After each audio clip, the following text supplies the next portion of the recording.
Ladies and gentlemen, I'd like you to meet the old fat pig we have to put up with. Those were Sophia's words, spoken like a ceremonial gavotte, light, practiced, rehearsed to elicit the exact level of laughter she wanted. She aimed at the center of the room, the cut-glass chandelier, the long linen-draped table where our relative sat, and then let the sound travel the room. That brittle, high, corporate laugh of people who have rehearsed cruelty into an art form. For a moment, the band faltered. The notes caught between sugar and a knife. My emerald dress felt suddenly too bright. My hand tightened around the stem of the champagne flute until the glass sang. I remember exactly how the light hit the glass, a thin, cruel slice across the rim that caught on the heel of Sophia's cheekbones and made the older women behind her blink. The city that had watched me for 40 years, the river, the granite skyline in the distance, our offices with their bluff windows, seemed somehow to hold its breath. Then someone laughed, loudly, and the room returned to business. James Harrison, Sophia's father, one of the old pillars of the Harrison family, did something no one in that room expected. He looked at me, really looked, and you could see the thing that happens in men my age when a plan they've relied on for decades encounters a fact that won't fold.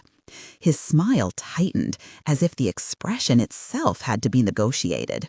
He wasn't amused. He was startled. He wanted to keep the amusement. I could see him trying to tune it back on like a radio. But whatever he expected to find when he turned his head did not fit into the script Sophia had prepared. He saw me as a problem, and then, in the space of a single breath, as the solution to his problem and the solution's cost. "Isn't she?" he asked someone near him, an effort toward curiosity. "It's her," the young woman answered, and I felt their heads swivel like cameras. "She's the one who bought Harrison." A soft, uncertain silence followed. Not the silence of awe, but the sheepish, puzzled quiet of people who suddenly realize the bingo caller has drawn a number they thought impossible. My breath slowed. My empty champagne flute caught reflections, faces in miniature distorted by bubbly light. For everyone there, the word bought had a different spelling for the verb. For them, it was bought influence, bought attention, bought the wedding. For James, a man whose life had been built on a certain architecture of control, it translated into the ledger that had made his voice heavy for years: ownership. I did not stand and declare anything. I am not an actor. I let the silence do the work for me while Sophia reaped what she thought was a punchline, and the room tried to figure out which laugh was appropriate now. I let my hands, the hands that had signed contracts and wiped fevered brows and folded uniforms for workers who trusted me more than they trusted their sons, rest in my lap. The world continued to orbit around that table. Silver servers moving, people whispering, and in the margin of that orbit, my life folded back into itself like a map. Two brief things right away. One, yes, I paid for the wedding. That is a truth I will not hide behind.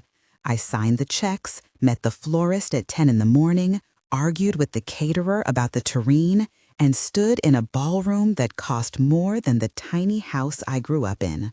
I did it because I was a mother and because I am the sort of woman who does not let her son's life be stopped by money in front of his future. 2. The Harrison family did not expect me to carry any ledger beyond the love I cared for my son. If you're with me so far, tell me where you're watching from. I'll wait, just long enough for the air to clear. That small interruption, my assistant's little new media product placement, one sentence of human connection, was a conscious cap to the moment.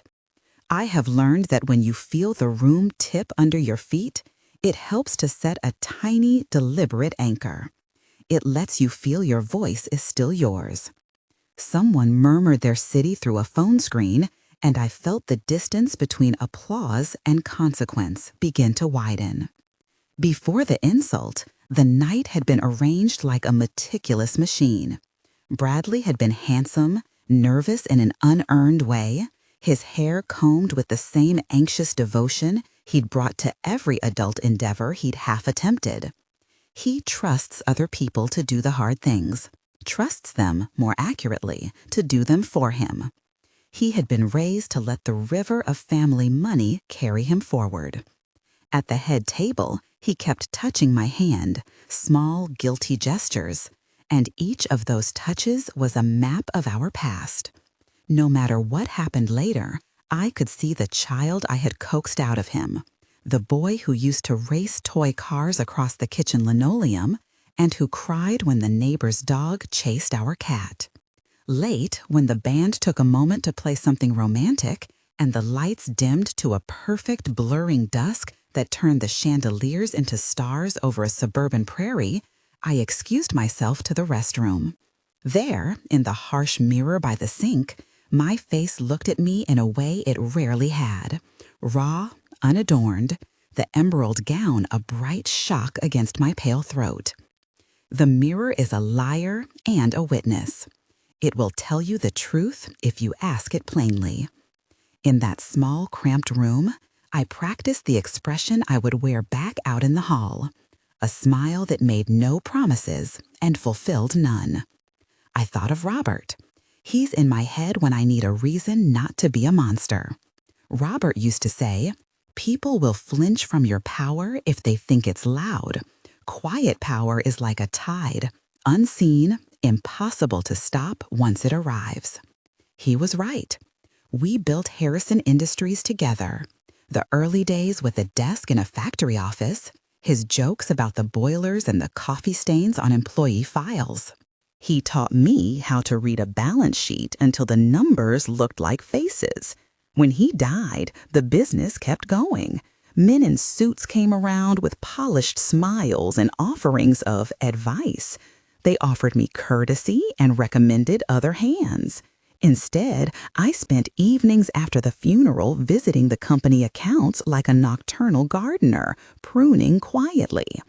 Over time, a pattern formed. Share after share, small purchases arranged through brokers, quiet acceptance of options no one else thought to exercise. People looked and saw an elderly widow. They did not look long enough to read the ledger. There are sensible ways to speak of control: percentages, proxies, voting blocks. For the people who didn't want to look, the technicalities gave them shelter. For those who did, the picture was simple. A majority stake is not a rumor, it's a number. You can whisper that you own 10%, or you can say, with the legal weight behind it, that you possess 52% of a company's voting stock.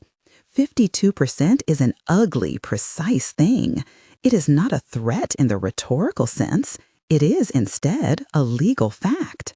If you control more than half the votes, corporate governance bows politely to your wishes. I had reached that threshold not by headline-grabbing drama, but by patience and the accumulation of small, unremarked steps. Back at the reception, after the restroom, I sat. My son's new wife sat across from me. She pickled her words on her tongue and threw them like small knives. "You should have stayed home," she said later to a friend, like an aside, but loud enough for me to hear.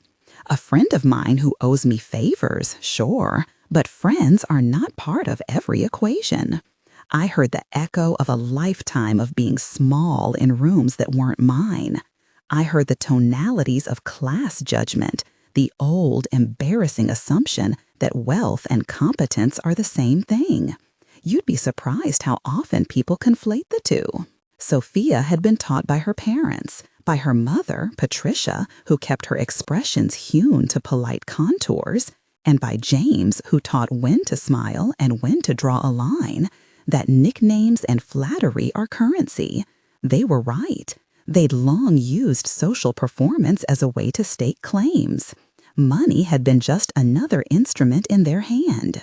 Bradley was not cruel. He was nervous in that half-familiar fear, wildly unsure whether to defend me and risk his new in-laws or to disappear and be small as they preferred. He sat with his jaw slightly clenched, eyes flicking from me to Sophia like someone reading a play whose lines he had not memorized. When Sophia spoke her old fat pig line, his face betrayed the position he was pushed into. A son between a mother who had always been movement and a wife whose parents had taught her the art of theatrical cruelty. I did not raise my voice. I do not shout at weddings. What I did, which felt far more dangerous and more defining, was to look at James. I watched his jaw work. He is a man who had been steeped for decades in the arithmetic of a firm that bore his name. I watched him discover the thing his children had not yet realized, that the ledger had, under his very nose, shifted into someone else's hands. The realization unmoored something in him, and you could see it in the set of his shoulders, equal parts anger, embarrassment, and suppressed calculation. "That's the woman who bought Harrison," someone said again, as if repeating the sentence might hammer it into place. In that moment, I felt no triumph. The punchline is not mine. I have learned that triumph always has a cost measured in a different coin than money. My cost would be the private crises that follow public corrections. The thing about being undermined for decades is that you carry the scars. You know the cheap tricks. You also know, tragically, the people who made those tricks work, the enablers, the hands that signed blank checks for charm. Bradley's life at that point was a small island of borrowed competence surrounded by a wide sea of expectation. 2 hours later, while the band played a softer song and someone opened a bottle of something very old, my assistant texted, "Emergency meeting Monday, 9 a.m. Board has been notified. Will send materials." The message landed like a pebble in a pond. The rings widened. The people around me continued to circle each other in polite conversation about gifts and future moves and whether anyone saved any of the cake. I kept my phone in my clutch. I had planned for many things, the way any steward plans for winter: insurance, wills, succession clauses. I did not plan for Sophia's cruelty. I did not plan to feel so naked in a crowd of relatives who had believed their own press. But I had billed on my schedule the next Monday, and the meeting at 9 was not an accident. It had been arranged months ago when the last of the small blocks of shares had cleared, and I found, to my own quiet amazement, that the sums lined up like a logical argument, indisputable and dull. I arranged the meeting because governance required it. I attended because the company was not mine only in law. It was mine because of a lifetime of patient stewardship, because the men who pretended to teach me how to be a widow had in practice taught me how to be precise. A wedding, even a well-run one, is an ecosystem of obligations. People assume generosity and mistake it for weakness. They assume that if you pay, you will then smile and bear it. I had paid because a mother's anxiety is an inexorable thing. My payments had been an attempt to find solutions where my son could feel normal. But generosity is not permission. Money does not grant consent to the humiliation of a lifetime. After the reception, as our car angled away from the hall and light slid past in streaks like confessionals, Bradley reached over and squeezed my hand. The pressure was small, apologetic. "Mom," he whispered, "I didn't." He did not finish. His lips pressed a small, uncertain apology into my palm and then softened away. At home, rain began to thread down the windows. The city looked like a watercolor of itself, edges dissolving. I stood in my living room, my dress gathered at my knees, and I thought of the files that sat in the safe. Old invoices, promissory notes that had once been used as leverage, the little envelopes of share certificates that had traded hands like secret currencies. For years, I had kept receipts like rosaries. Each one was a small bead in a larger prayer. There are ways to quietly accumulate control without theatrics, through patient purchases, timely exercises of options, quiet agreements with small shareholders who preferred the cash today to a voice tomorrow. None of it was theatrical. It was, instead, what my life had taught me to do: rearrange the world so that it could not so easily rearrange me. What people don't often talk about is the loneliness of being right. The things you do behind the scenes, the calls at midnight to traders, the complicated instructions to an attorney who knows how to keep a secret, are acts of preservation. They are not vindictive when done with that intent. They are, at their core, defensive. When Robert and I started the company, we were small and hungry and terribly in love with the idea that a team could be built to last. I had the last laugh of a sort, not because I had wanted to humiliate anyone, but because I refused to be erased by assumptions. I made the call to my attorney, Richard Patterson, from the back seat of a car warmed by the engine. I spoke with the kind of calm that is not absence of emotion, but practice with it. "We have a meeting Monday," I said. "Prepare the board package, notify Edward, and schedule the room."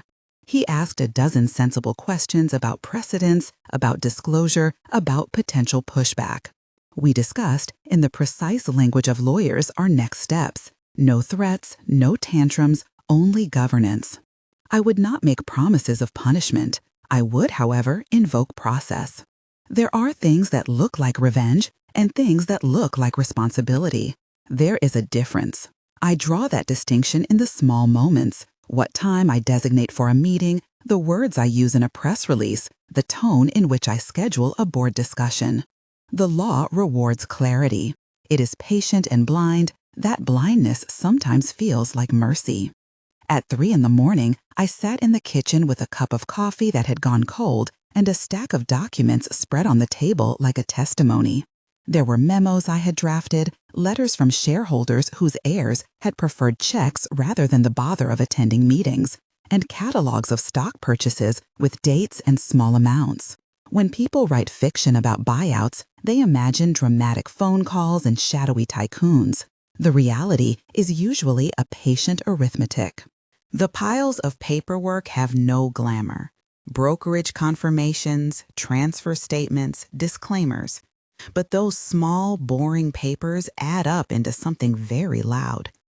Across those pages, I traced a careful geometry.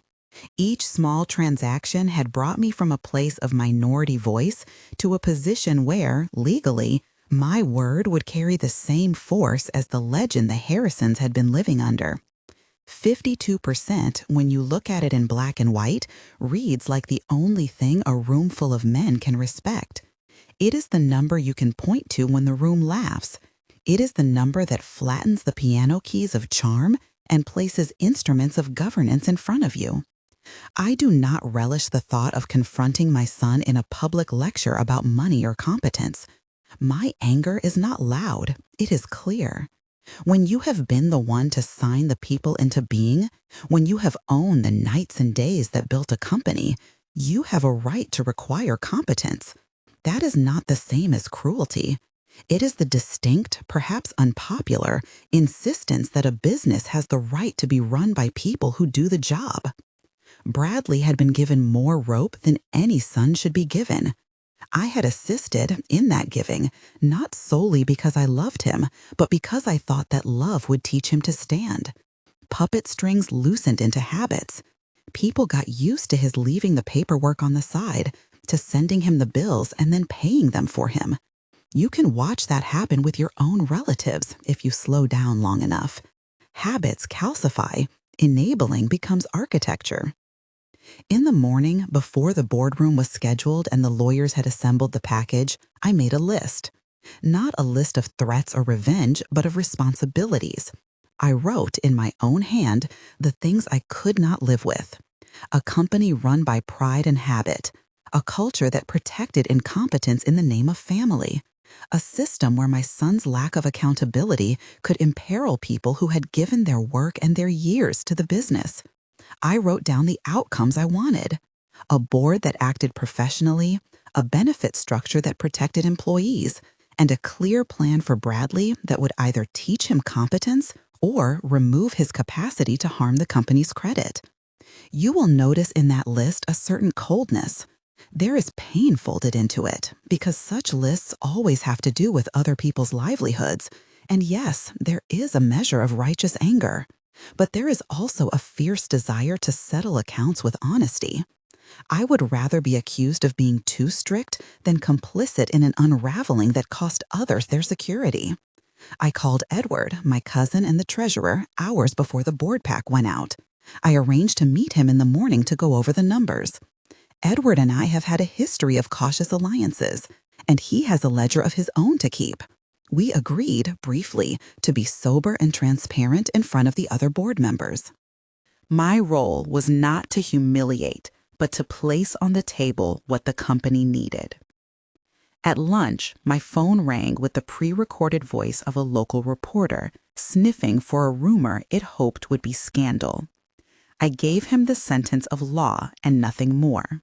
The company will be holding its regular board meeting on Monday. Journalists are like bloodhounds for spectacle. They smell it and they will press until the animal is tired. But for the moment, hunger and rumor behaved themselves. The ceremonies of family and reputation were still in their infancy. The harder work, documentaries of fact, memos to be circulated, the subtle writing of a narrative that would not collapse into vendetta remained. That night, I wrote to Robert's photograph. People may find that theatrical, but there is a particular comfort in offering up decisions to the faces of those who taught you how to make them. My handwriting shook slightly in places. Some of the letters were written with anger, some with a tenderness that felt like an apology. I did not come here to hurt, I wrote. I came here to stop allowing others to hurt you, me, them. It is a poor kind of prayer, practical and full of legal terms, but it steadied me. The next morning, with a folder of materials gathered, paper worn and arranged, I went to my office for a final read-through. Outside, the Chicago skyline hung between rain squalls, the windows of the towers like watchful eyes. Inside, the quiet of the office felt enormous, like a cathedral. I arranged not only memos, but also the tone I would use. People respond to tone more than they admit. A boardroom that smells of retribution becomes a theater. A boardroom that smells of process becomes a courtroom. I wanted process. When the meeting notice arrived to the board, I made sure the materials were clear. A statement of ownership, a summary of the recent history of share transfers, and 3 immediate proposals. The first to be framed as an operational correction rather than personal punishment. The first asked for a public apology to be made on behalf of the family, not because humiliation is to be traded in currency, but because pride and responsibility live on the same ledger. The second proposed a restructuring of certain employee benefits that had been in the works but never funded properly. And the third was to create a clear performance metric for executive roles, including Bradley's, that tied compensation to accountability. All legal suggestions were written with a lawyer's caution in mind, clear language calibrated to prevent emotional interpretations from entangling governance. We were not setting out to destroy a man, we were setting out to correct a system that had allowed neglect and arrogance to flourish. When people ask me if I expected applause, the answer is no. I did not expect any. What I expected was resistance. I expected strings to be pulled. I expected old loyalties to rise like smoke. But I also expected something I can live with. A room that, in the end, would have to answer to documents and numbers and processes instead of family mythology. Before I left the office to prepare for Monday's early assembly, I found myself in the small atrium where the visitors' chairs face the river. The glass of the atrium makes a particular sound when the rain outside hits it, the kind of soft percussion that reminds you both of the present and of the stories that got you there. I stood there and looked at my reflection. The dress was gone. I wore the simple coiled bun of a woman who had been awake too long. In the mirror, my face looked less like a costume and more like a decision. I felt the stones of the past settle around my ankles. That moment, standing in front of the glass, watching a city that had seen us all shift around its center, felt like the hinge of something that would not go easily back into place. I did not gloat. I held my hands to Robert's photograph and told him, in a whisper that was less triumph and more a covenant, that I would be careful. I would not delight in the ruin of anyone. I would, however, ensure that the company he and I built would not be the plaything of people who confused inherited rank for merit. I left the building with the folder under my arm and the memory of the ballroom still in my teeth. The next steps, board votes, conversations with Edward, letters to shareholders, were practical tasks that required the steady hand of someone used to keeping a ledger. The crisis that would bloom from Sophia's words was not yet fully formed. The grief of family would be slower and more complicated. For now, there was only the precise legal gravity of governance and the private calculus of a woman who had been laughed at and refused to let the laughter decide the future. When the sun finally came up again, brittle and tentative, I called Bradley into my study. He looked 31 and foolish, the way children look when they have been told a fairy tale must be set aside for the truth. I told him in a voice that belonged to a mother and to someone who had signed checks and wills for a lifetime. "There will be a meeting on Monday," I said. "I will be presenting a plan. You will have to speak about your role." He swallowed. His eyes were a kind of glass, transparent with panic. "Mom," he said, they will say a great many things," I interrupted gently. I did not want to frighten him more than he already was, but there is a certain merciful cruelty in telling the truth plainly. But the company is not a family pet. It is an institution. It needs people who can do the work. He looked hurt, and I felt hurt in return, an odd double ache that happens when children are involved in corporate tidings. He had been given a lot, and he had taken a little too much for granted. That would be part of the work to come. When he left the room, I closed the door and sat back in my chair. There are shapes a life takes when you have been both loved and betrayed. I did not feel like a conqueror. I felt like a woman who had been pushed into a necessary duty. The ledger does not forgive, but it is honest. The Monday meeting would not be the end of anything. It would be the start of a process that might lead to reconciliation or to bitter ruptures. It might, as these things sometimes do, expose other truths, ones I was not yet ready to name. But for now, the air was cleared enough that I could breathe. And the little things, the receipts, the coffee-stained memos, the photographs of the early days, sat on my desk like witnesses. I went home that evening to lie awake and think about what dignity means in a world where people are accustomed to making jokes about those who try to care. Sophia's words had stung, and they had exposed a long rot, a network of assumptions that had allowed Bradley to believe he could coast. I do not make a habit of public shaming. I make a habit of accountability. As I turned off the lamp and the city hummed at the edges of the blackout curtains, I rehearsed what I would say at the meeting. I rehearsed the sentences that would not humiliate but would demand competence. I rehearsed the tone that would be exacting but not vengeful. I knew, in a way that had nothing to do with emotion, that the sequence of events set in motion that night would be decisive. In the quiet, I felt the familiar motif I have carried for years: glass and mirror, paper and signature. The things that break reputations and rebuild them are often the smallest: receipts, memos, numbers. They are banal instruments with mortal power. I slept poorly, which was practical. Wakefulness allows you time to arrange a plan without the emotion of the moment. When dawn came, crisp and unforgiving, I dressed in a suit that had no jewelry and took the folder with me. The emerald dress hung in the closet like a souvenir, and, against my better instincts, I let myself glance at it as I left. For all the things that had been said, the green still flattered me in a private, sensible way. I closed the door, left the dress behind, and stepped into a morning that smelt faintly of rain and of change. Outside, the city moved as if nothing had happened. People caught the bus, barista steamed milk, and somewhere a man dropped his briefcase. Life goes on, and part of the grace of being a steward is knowing that life must go on with fewer betrayals.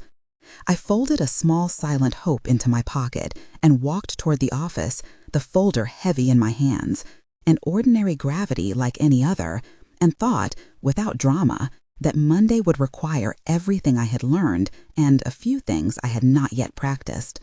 The room would be full of voices. I would have to be the one to make the ledger speak.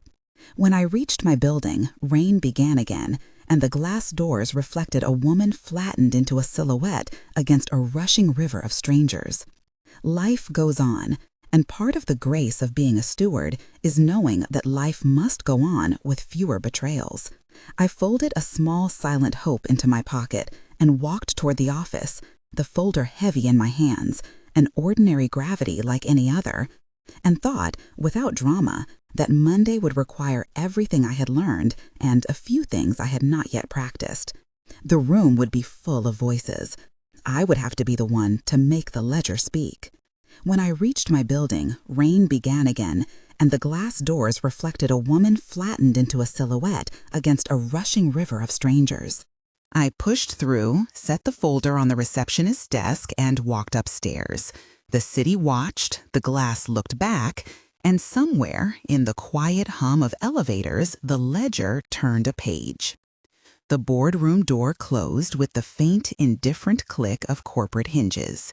Inside, the long table gleamed under a low-ceiling light that seemed designed to concentrate attention where it was least wanted. Papers sat like small islands in front of each chair, packets of numbers, memos, and a one-page cover letter I had written in a hand steadier than my pulse. Around the table, the faces I had known for years arranged themselves into the familiar categories of loyalty and convenience. Edward sat with his legal pad open, pen poised like a surgeon with a lamp. A few directors who had not answered my calls in months made polite eye contact, and several others who had always been ready to barter a vote for a favor avoided meeting my gaze entirely. James Harrison arrived late, the way men with long habit patterns do, smiling first as if arriving at a family funeral could be a casual thing. He wore a tie the color of old power and a suit that seemed to have been consulted on by tradition. He took his seat opposite mine, and the geography of the room shifted like tectonic plates. I began with a fact. Facts have a way of shortening interviews. I set the folder on the table, opened it, and let the room read in silence. The cover letter was neutral, information, not invective. I have the majority of voting stock, it said, in words I'd work at, not scream. Attached are certificates, transfer records, and a proposal for the company's immediate operational needs. There were small sounds, chairs uncomfortable against upholstery, the tick of a watch. Edward started with process.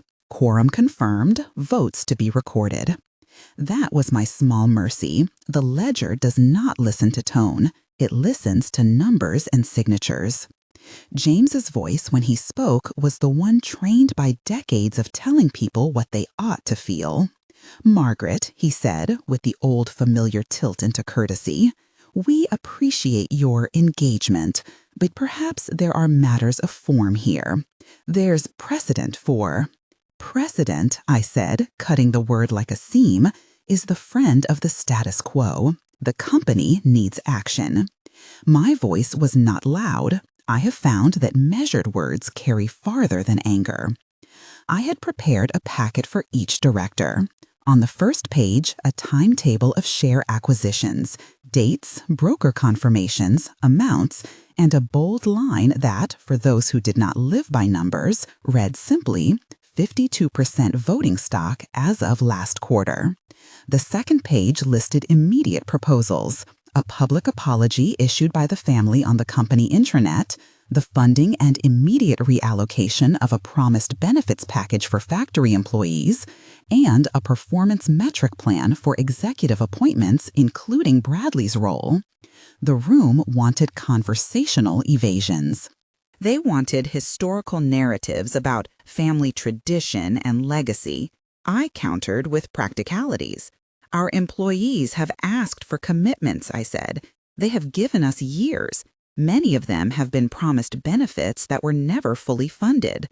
I propose the company fund those benefits immediately within this fiscal quarter, and that we publicly commit to the schedule. The murmurs that followed contained the usual ingredients: worry for the bottom line and worry about rumor. How will this affect cash flow? Someone asked from the left. I had anticipated the question and produced a spreadsheet that mapped the cost and the offset. Modest reallocations, small cuts in discretionary spending, a resourced supplier contract negotiated last month with better pricing. The nothing glamour numbers showed a pathway. There was nothing heroic about it, there was only arithmetic. Margaret, James said again, this time softer, you should understand that removing family from roles is disruptive. I am not proposing to remove family out of spite, I said. I am proposing that roles carry responsibility that can be measured. If Bradley or any other executive meets the company's objectives under a clear set of metrics, his compensation and position will follow that performance. If he does not, there are processes for change. That is the moment that frightens the people who confuse privilege with competence. It is easier to believe in inherited right than in the dull business of management. Andrew, a director who had once tutored Bradley in golf and now tutored his business decisions with equal effect, tried to frame the discussion as a question of dignity. We must consider the family's feelings, he began, and then caught himself on the rack of litigation I had placed subtly in the file packet. Edward cleared his throat and spoke of fiduciary duty, which sounds like an abstract until you feel it as a weight. The board has duties to shareholders beyond family, he said. There are risks associated with appearance of nepotism. We should be acting in the interest of all stakeholders. Those words are not headlines. They are the instruments that move boards. They have the effect of a slow, steady draft under a door. James's jaw tightened. He tried to clasp the conversation back toward private resolution, an approach I had once admired in him. But there are times when private resolutions are the architecture of recurring harm. There was an afternoon when I imagined this meeting would be a ripple and not a wave. I had been wrong. But I do not mistake the scale of human reaction. I do not pretend that a few words can erase a lifetime of delusion. So instead of gladiatorial rhetoric, I used instruments. I asked for a vote on the 3 proposals: apology, benefits, metrics, and requested that each be put to a roll call. The board clerk read the items one by one, and votes were cast for the apology, for the benefits plan, and for implementation of the metric system. There were abstentions, a pair of reluctant ayes, and crucially, my own majority. James rose to challenge the manner in which the change would be implemented. His objection was as much performative as substantive. There are processes, he said. This was not how we had in mind. Processes are in motion, I answered. You were included in the notice. The documents are before you. We are not here to argue theatrics. We are here to correct neglect. The vote, recorded and unavoidable, left no elegant way back to the rehearsed life. The room moved around paperwork like a herd moving around a fallen tree. There were muffled conversations about future press releases and legal ramifications. I insisted on a plain, succinct statement for the company intranet and for internal distribution to employees, a recognition of missteps, and a schedule for benefits implementation. No weeping op-eds, no grandstand apologies. Acknowledgement, action, and an invitation for the employees to hold the company to its word. After the votes were recorded and the clerk's pen stopped scratching, James stood at the far end of the table and looked at me with an openness that was not softness. "Margaret," he said, I don't like this. No one likes being corrected in public. I understand, I said. No one likes it, but the people who work here deserve clarity. There were other matters. Bylaws changed, proxies reallocated, committee assignments adjusted. I appointed a search committee for a professional chief operating officer, someone with experience and a clean record, and I specified that Bradley's role would be reviewed against measurable outcomes. I did not fire him at the table. There is a crueler brand of punishment in public reckonings that serves no purpose. My aim was to align the company with competence, not to humiliate my son again. When the meeting adjourned, the room emptied in the practiced choreography of people who have been paid to move in certain directions for years. James lingered a moment, and when we were alone, he said what men like him say when their reality is finally contradicted. "You should have told us. We would have." "We had months," I said, "when you were too busy assuming you were indispensable to notice the ledger. You had heirs and a calendar, James. You had choices." He looked away, and I saw for a second the man behind the suit, small and human, trying to rehearse a future in which he was still in charge. He wore shame like someone wearing a jacket 2 sizes too big. There was, in that moment, a tiny, private pity. But pity is not action. The story left the room and began to breathe outside. Staff murmured in corridors. HR circulated a memo that read like a promise. An internal message was posted to an employee portal with the simple factual sentence that a benefit schedule was coming and that they should expect specifics within 30 days. A brief statement of the board's actions went to local trade journals and the company's community partners. Journalists smelled something and wrote about control and the awkwardness of family. The river of rumor ran narrower than it had at the wedding, but faster. Back at my desk, the folder lay open like a witness box. Edward and I stayed late to untangle the practicalities. Adjusting vendor payments, ensuring payroll funding, arranging for a small but immediate benefit payout to the most at-risk employees. We designed an oversight committee and a cadence for reporting to ensure the promises would be fulfilled. The mechanics were small, the kind of details that do not make headlines, but that keep people fed and warm. A week later, I scheduled a dinner. Not a boardroom dinner, but a private, quiet meal at my townhouse, a place where we used to celebrate small victories and birthdays. I had asked Bradley and Sophia to come.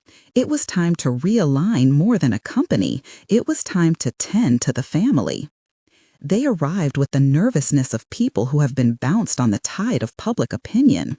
Sophia seemed thinner somehow, as if the laughter that had been practiced on her visage had worn grooves into her face and carved away something else. She avoided my eyes and attempted small talk that faltered like a teenager's voice cracking on the phone. Bradley carried himself like a man wearing borrowed clothes, too big in the shoulders, too small in responsibility. We ate at a small table, the light dim, the china plain. The meal was ordinary: roast, vegetables, a modest wine. My house smelled like rosemary and the small things that mean someone tried. I did not pretend the evening would be painless. I had dressed simply, no emerald, no extravagance, and we sat with the thin, brittle politeness of a family meeting long overdue. "I'm sorry," Sophia said at last. The words were small, precise, as if measured against a scale. "I didn't." She stopped. Her cheeks burned faintly. It was an apology that had been rehearsed and then unmade. There was a sincerity that was raw, and there was embarrassment that felt like a child learning the floor is uneven. Bradley looked at her. "Dad, James, he was embarrassed," he said, and in the sentence he attempted the old alliances. "I didn't want to be the man who started a war." "You started with a joke," I said. "You finished with consequences." The delicacy of the moment tightened. I wanted to say more than the polite script allowed, and I wanted to say less than my anger permitted. There are times when truth must be small and surgical. Sophia, I said, public insults have private costs. We are going to ask you to understand that. She nodded, tears gathering at the edge of her makeup. I never meant. Intentions matter, I agreed, but they do not undo the damage. What matters now is how we go forward. That was the point where Bradley's face changed. He had been tentative, trying to shape himself into a son who could manage the family's expectations. In a small, sudden way, the man he had been, careless, charming, insufficiently attentive to the ledger, peered through. He pushed back his chair and stood. Mom, he said, and his voice had the brittle edge of someone who has practiced humility until the practice creates a need for attention. We don't want the company to change. Then behave as if you belong here, I said. Show competence. Take accountability. You don't get to have both the perks and the pass because people were kind enough to give you one. He looked as if he had been struck. You can't just restruct. I can, I said quietly, legally, and I will. But I would prefer you not be the test case for this. I would prefer you learn what it means to be responsible. He sat heavily. The scene was small and domestic and devastating in that way only family can be. I knew there were layers we had not yet seen, financial missteps that had been hidden under goodwill, and impulsive spending that had been papered over with checks. There are patterns that appear when you look not at the surface of a life, but at the bank statements and the slips of paper people leave like footprints. After dinner, when the dishes were cleared and the house smelled of lemon and duty, Bradley asked to speak in the study. I followed, in part to maintain the small civility between us. The room was a sculpture of our past, family photographs, a bookshelf with dog-eared business texts, a photograph of Robert in a suit that had once seemed too hopeful. Bradley sat down, his hands clasped together too tightly. Mom, he started, I have to tell you something. I felt the old parental dread, the sort that has to do with bones and hidden breaks. Go on, I said. He told me what I had feared, not for the scale so much as for the habit it revealed. He confessed to forging my signature. The words landed with the slow inevitability of something that had been constructed in haste and then left to rot. He had used the signature on a set of documents, guarantees, and a loan application that tied my name, in appearance, to obligations he had taken out to support a lifestyle he felt entitled to maintain. He had not done it with malice in the sense of wanting to harm me. He had done it because he had been afraid to ask, and because, in his mind, my name was an available resource. He explained, in the thin, fumbling way children explain their misdemeanors, the mechanics. A scanned signature, a hastily inserted PDF, a bank that did not call to verify because the loan amounts had been structured across different small local banks with poor coordination.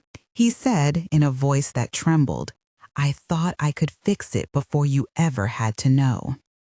The thing about confession is that it is a relief and a threat at the same time.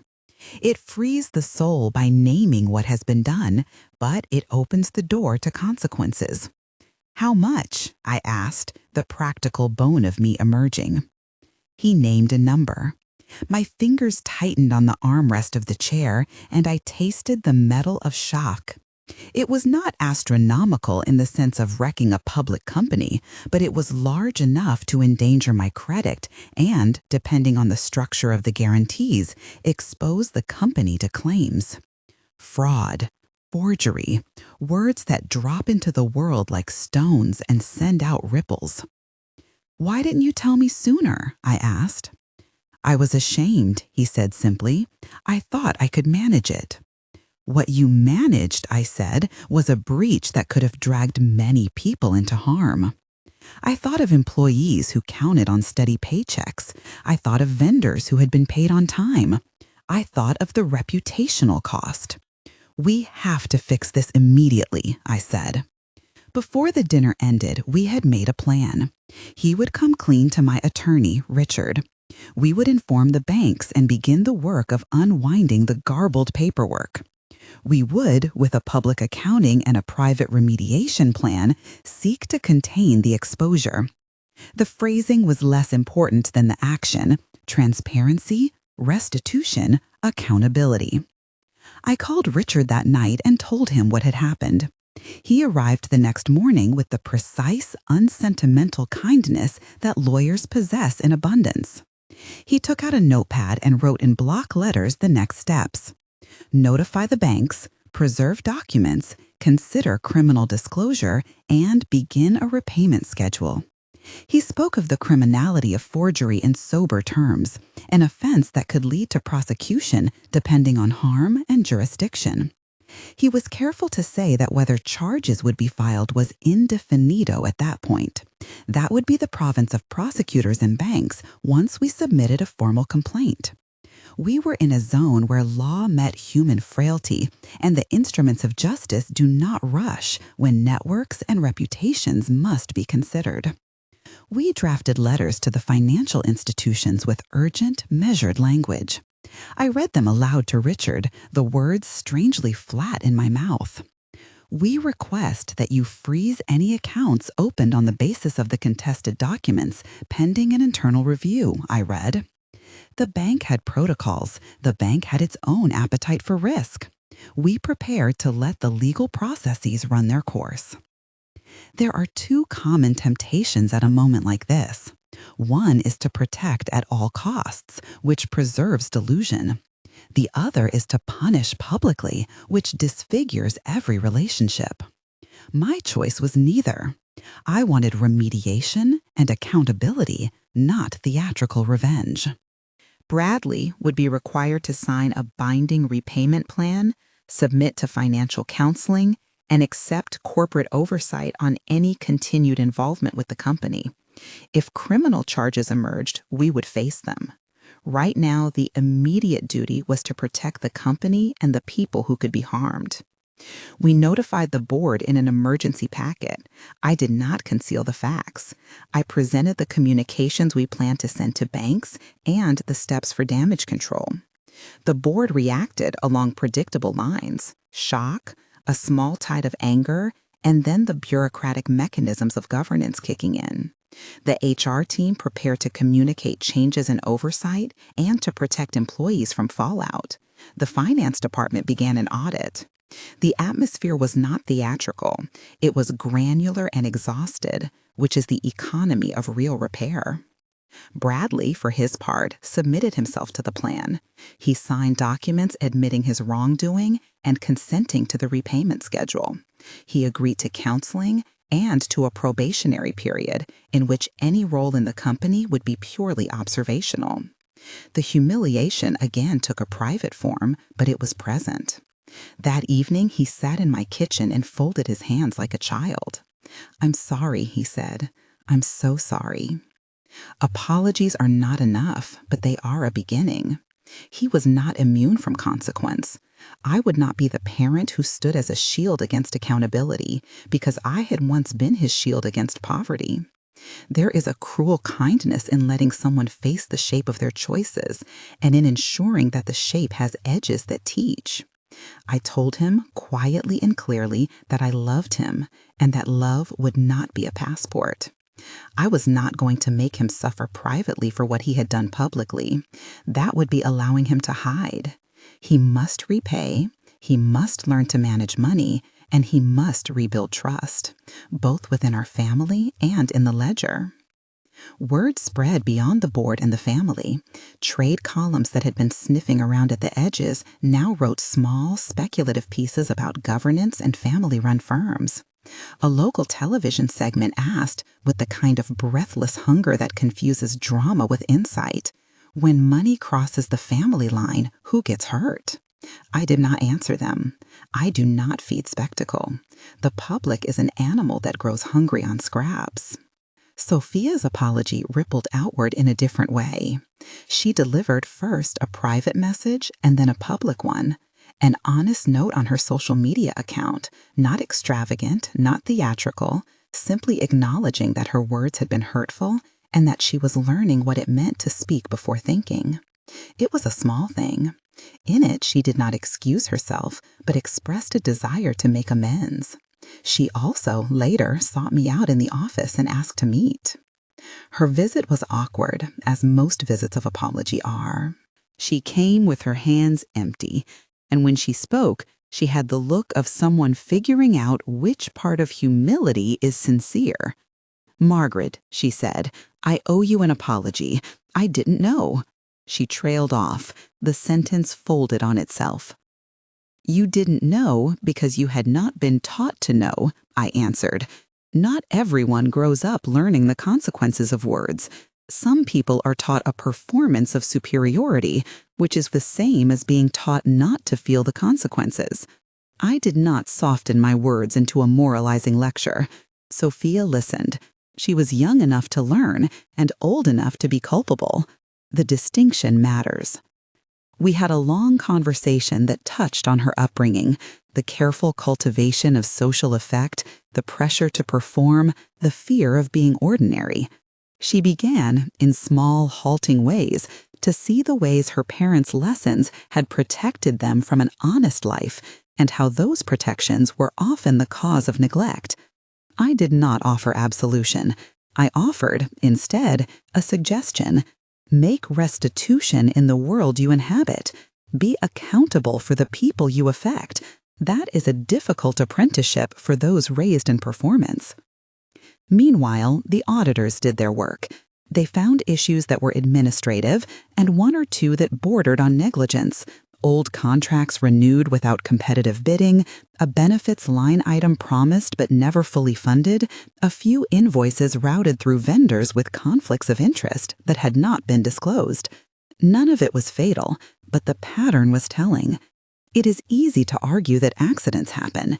It is harder to argue that a culture of indulgence did not create a permissive environment.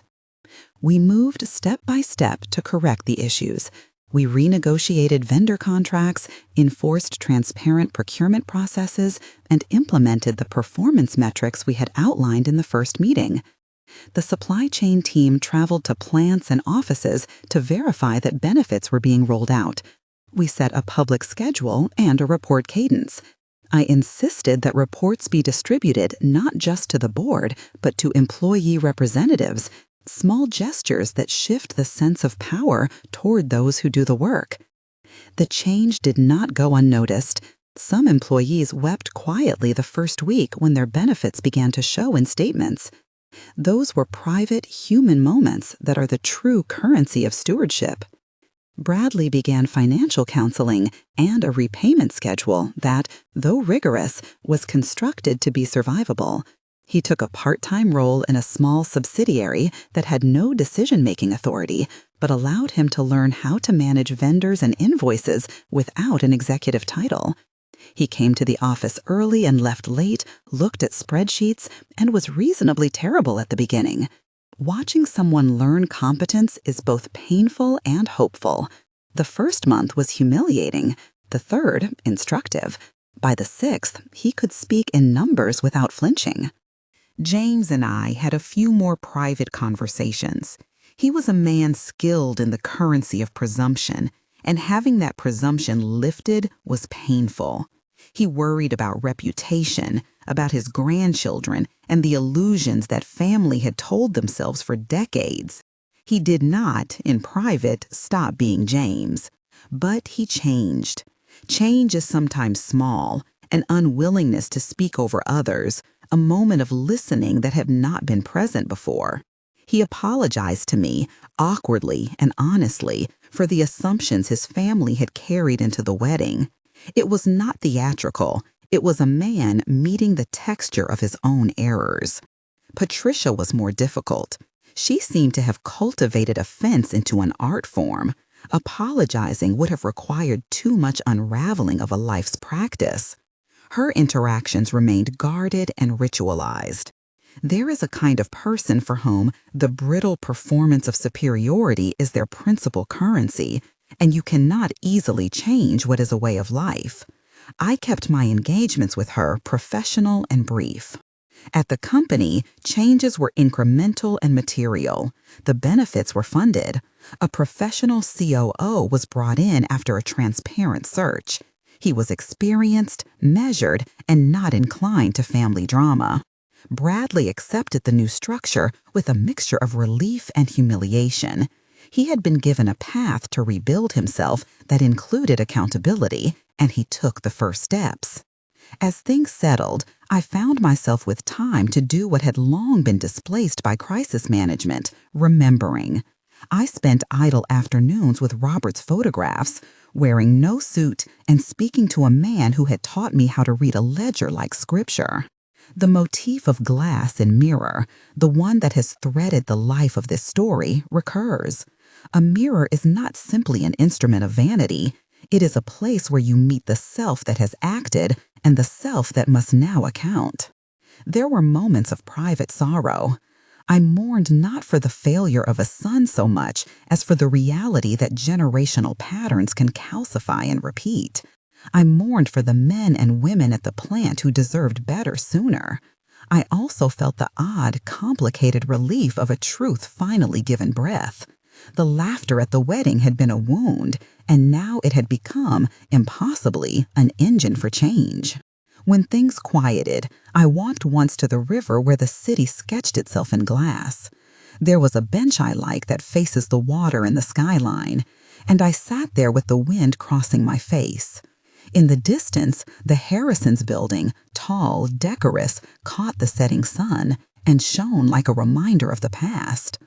I thought about what power felt like, less like triumphs and more like a responsibility that tightens your ribs. I thought, too, about the cost, the way dignity can be bruised, and how healing requires both boundaries and mercy. Sophia visited again months later with a small gift, something handmade that said she had been doing the work of learning how to be less performative and more present. Her apology had deepened into acts. She volunteered at a community program supported by the company.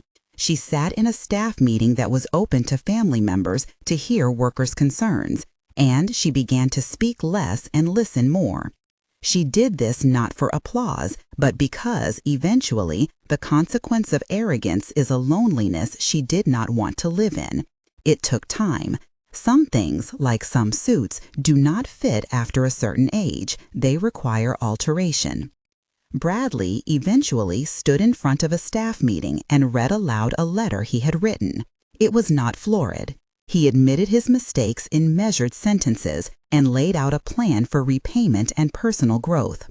There were eyes on him that had been cautious. Some staff nodded, some avoided eye contact, some gave him the small, tentative grace of people who have endured enough. He spoke of counseling and responsibility and the heavy armor of practical accountability. When people ask whether public humiliation was necessary, I will tell them what I have learned. There is a thin line between allowing a person to learn through your patience and allowing a person to cause harm while you preserve their comfort. The two are not the same. My choice had been to make the ledger speak and the family feel the consequences. That is why I paid for the wedding, and that is why I refused to let the wedding become a pretext to keep a pattern of indulgence in place. What people do with your generosity is not your responsibility when it harms others, but it is your responsibility when you are in a position to stop it. That is the burden of stewardship. Some questions never leave you. Would I have handled it differently 30 years ago? Perhaps. But 30 years ago, I had not yet learned how to hold both tenderness and firmness together. Loving my son did not mean giving him a lifelong exemption from consequences. Love, in its most demanding form, demands the courage to be firm. Procedurally, the legal outcomes beyond our remediation plan remained indefinite for some time. The banks opened investigations. Some negotiated settlements were reached privately with terms that involved restitution and, in one case, a small administrative fine. Criminal prosecution was considered by a local prosecutor in one jurisdiction and later declined in favor of a civil remedy, according to public statements and filings at the time, but those final determinations are not mine to declare here. I will not embellish what remained a matter for the courts and the prosecutors. The honest fact is that the law moves with its own rhythms, and while we pursued remediation, the final chains of culpability took their own course. In the months that followed, Harrison Industries stabilized. The benefits program, once merely promised, became a consistent reality in people's pay stubs. The company's reputation, while dented, recovered as employees spoke about the changes and as the new COO quietly improved operations. The market reacted to consistency rather than rumor, and the small scattered trust we had invested in transparency began to pay off. Family relations adjusted, not healed all the way. Some fissures remain and will for years, but better than had we done nothing. James and I developed a new relationship that had less theater and more mutual respect. We still disagreed, often soundly, about taste in wallpaper and the meaning of tradition, but disagreements are better when they are honest. I am often asked whether I enjoyed the reversal. Did I relish being the person who answered a childhood insult with boardroom actions? The answer is complex. The satisfaction of being believed is different from the satisfaction of revenge. My late husband taught me that power's courtesy is to remain quiet until it must speak. I did not relish another person's embarrassment or pain. I resented the system that had allowed that person to be small with my money. I used what I had to protect those who could not protect themselves. And then there is the quiet, private, unexpected joy of simple things. An employee bringing a thank you note because a medical bill was covered. A former shop floor supervisor who could afford a small vacation because overtime had been paid on time. Bradley learning to reconcile a bank statement without asking an assistant to explain it. Those are not the triumphs of headlines, but they are the kind of victories that matter. If there is a closing image to this, it is simple and stubborn. Some months after the takeover, at a modest company luncheon, I caught James looking at me, not with the old practiced smile, but with the new, candid expression that comes from being seen. He did not say much. He is not a man of many words, but his hand gave a brief, reluctant lift like a salute. It is small. It is not absolution. It is an admission that sheets of paper and quiet persistence can alter patterns for the better. People ask whether I would do it all again. My answer is this. If doing it again meant protecting the livelihoods of honest workers, ensuring promises were kept, and teaching the next generation that money without responsibility is a hazard to everyone, then I would do it 1,000 times with the same urgent patience. The wedding insult still stings when I let myself feel it, which is seldom. But I have learned not to build my life around other people's judgments. I have learned to let the things that matter, dignity, stewardship, accountability, be my measure. That perhaps is the real change, that a woman who paid for her son's wedding did not allow the payment to be an instrument of perpetual diminishment. I paid because I loved him. I demanded accountability because I loved his coworkers, the company, and him. If you have ever been made small in a room, if someone has told you that you do not belong because of your age, your appearance, or your background, know this. People will always confuse generosity with weakness. It is your work to decide which person you want to be when the ledger comes due. You can be generous and let your generosity be taken for granted, or you can be generous and insist on boundaries that protect others. Both are valid choices, but be aware of their consequences.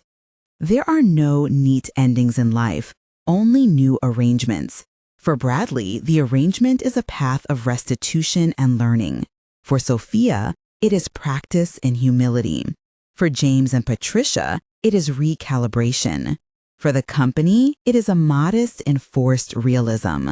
For me, it is the continuation of stewardship, not to humiliate, not to seek vengeance, but to ensure that the work we built, Robert's and mine, survives in a way that honors those who sustain it. Before I close, a small request. If this story resonates with you, if you've ever been underestimated or forced into a corner by the assumptions of others, please share this with someone who needs it and subscribe. Tell me your story in the comments. We have more to learn from each other, from the opinions of the loudest table in the room. And one last thing, Because the world likes a neat bookend, Sophia called me months later after she had volunteered for a community program. She said softly, "I never meant." And then, with a laugh that was sad and clean at once, "You were right to make the ledger speak." I smiled when I heard her, thinking of the emerald dress folded in the closet and the glass of the river reflecting the skyline. The father at the wedding had seen a millionaire in the woman he thought he could dismiss. Money, he had discovered, can buy many things, but what it cannot buy is the work of becoming better. That is something you have to pay for in a currency of humility and time.